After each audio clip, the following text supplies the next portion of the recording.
کیا صرف فرض پڑھنے سے نماز ادا ہو جاتی ہے؟ میرے آفس کے جو ساتھی ہیں وہ زیادہ تر صرف فرض کی پابندی کرتے ہیں، تو کیا صرف فرض کی ادائیگی کرنے سے نماز پوری ہو جاتی ہے یا اس کے ساتھ سنت بھی ادا کرنا ضروری ہے؟ یہ بھی زہیب صاحب نے پوچھا ہے دبئی سے۔ ایک ہی آدمی کے 3 سوال بھائی۔ دیکھیں، سنت موقدہ وہ سنت ہے جس کی بہت زیادہ تاکید ہے، جو نبی صلی اللہ علیہ وسلم نے ہمیشہ پڑھی ہے۔ جیسے فجر کی 2 سنتیں آپ ہمیشہ پڑھتے تھے، ظہر سے پہلے کی 4 سنتیں، ظہر کے بعد کی 2 سنتیں، مغرب کے بعد کی 2 سنتیں، عشاء کے بعد کی 2 سنتیں۔ تو انہیں چھوڑنے کا معمول بنا لینا یہ ٹھیک نہیں ہے، اس میں علماء کہتے ہیں گناہ کا خطرہ بھی ہے اور ایسا شخص قابل ملامت بھی ہے۔ تو اپنے دوستوں کو سمجھائیں کہ یہ کام نہ کریں آپ۔ تو اس کی مثال ایسے جیسے فجر کی نماز میں امام صاحب اگر انا اعطیناک الکوثر پڑھ کے رکوع کر لیں اور اسی طرح ہمیشہ کیا کریں تو نماز تو ہو جائے گی فجر کی نماز، کیونکہ سورہ فاتحہ بھی پڑھ لی، تلاوت بھی کر لی۔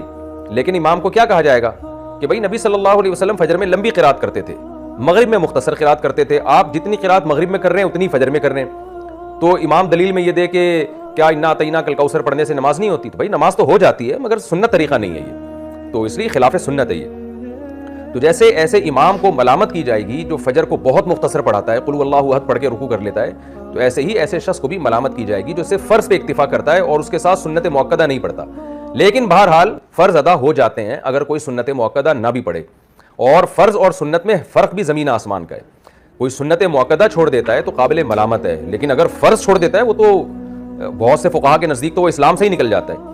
تو اس لیے some thing is better than nothing. آپ کے دوست ان لوگوں سے بہرحال کروڑا گنا بہتر ہیں جو فرض ہی نہیں پڑھتے سرے سے، کیونکہ فرض نماز جان بوجھ کر چھوڑ دینا اس سے بڑا اسلام میں کوئی گناہ نہیں ہے۔ تو جو لوگ سنتیں نہیں پڑھتے اور وہ یہ کہتے ہیں کہ اگر ہم سنتیں پڑھیں تو فرض پڑھنا بھی مشکل ہو جاتا ہے، بعض لوگ ایسے ہوتے ہیں نا کہ یار کون اتنی لمبی نماز پڑھے، تو ان کو ہم یہ کہتے ہیں something is better than nothing. کم از کم کبیرہ گناہ سے تو اپنے آپ کو بچا لو نا، فرض ہی پڑھ لو، تاکہ وہ جو اتنا بڑا اکبر الکبائر ہے اسلام میں نماز کا قضا کر دینا، اس جرم سے تو بچ جاؤ۔ تو ہم ان کو مشورہ تو یہی دیتے ہیں کہ اس چکر میں کہ بھائی سنت نہیں پڑھی جا رہی تو فرض نہ چھوڑو کہیں، کم از کم فرض ہی پڑھ لو۔ لیکن یہ بات بہرحال ہے، قابل ملامت بہرحال وہ شخص ہے جو سنت موقدہ چھوڑ دیتا ہے، تو معمول اس کا بنانا ہے۔ اور میں کہتا ہوں کہ جب آپ فرض پڑھنے کے لیے مسجد میں آ ہی گئے تو پھر سنتیں پڑھنا اتنا مشکل ہوتا نہیں ہے۔